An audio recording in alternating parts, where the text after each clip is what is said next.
Hey, St. Andrews. Happy Thursday. I hope that you're having a wonderful day and your day is off to a great start so far.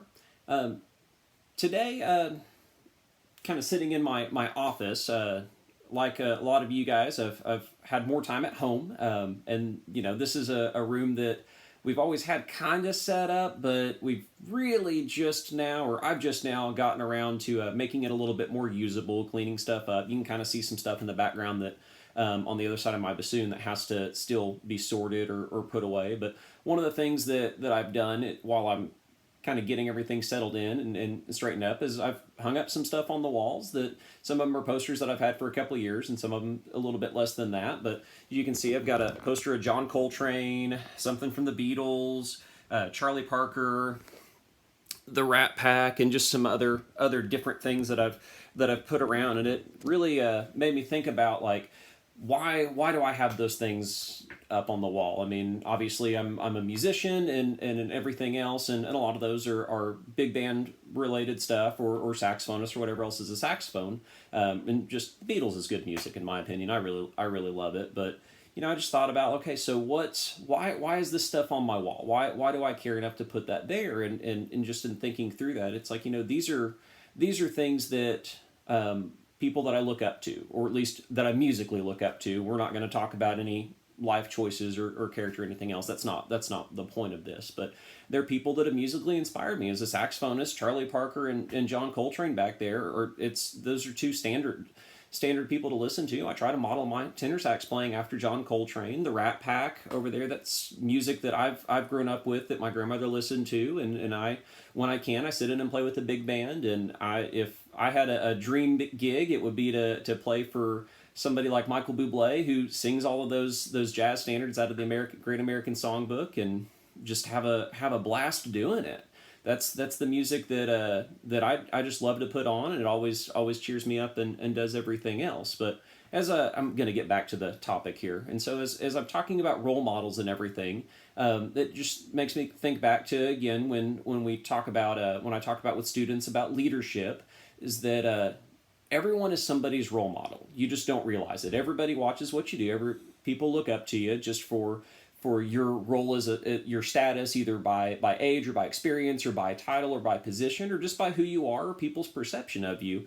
And believe it or not, almost all of us have somebody that we look up to. And so I thought about, if I had a wall of idols, of people that I put up here just because they personally invested in me and I gained something from them, whether or not they realized it or not, who would be up there?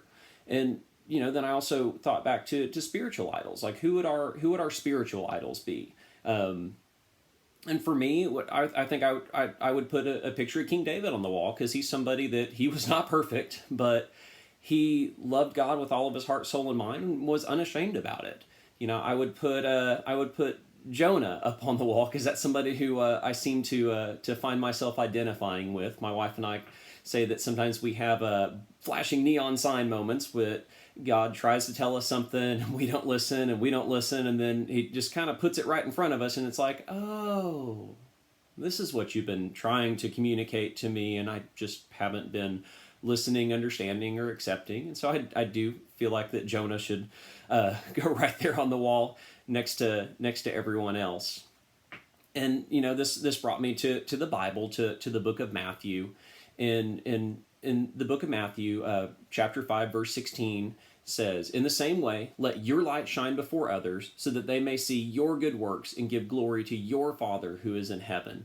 And I just took that verse to go back to what I was talking about earlier with leadership, and what I teach my students is that we have a far greater reach than we realize, and people see what we do and they hear what we say. And so most of you listening, watching, are on somebody's wall of faith. You just don't know it. Through the works that you do, the actions that you do that shine the light of Jesus through you, it makes a big difference. It's that ripple in that pond that brings that faith connection to others. So as you go about your day, and when we have traffic again and somebody cuts you off in traffic, or they don't get 6 feet, they get within 6 feet of you in the grocery store line, or they whatever else that can be an inconvenience, just remember that what we say, what we do matters, and that we are the light we can be the light of Jesus, and those actions and those words that we do and speak do matter a whole bunch. And so, regardless of whether or not we realize that,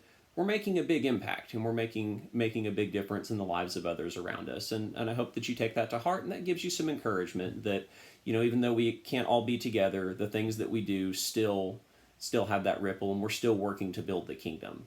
And so, friends, I hope that I will see all of you soon and in person, and that all of us stay safe and healthy. Have a great day.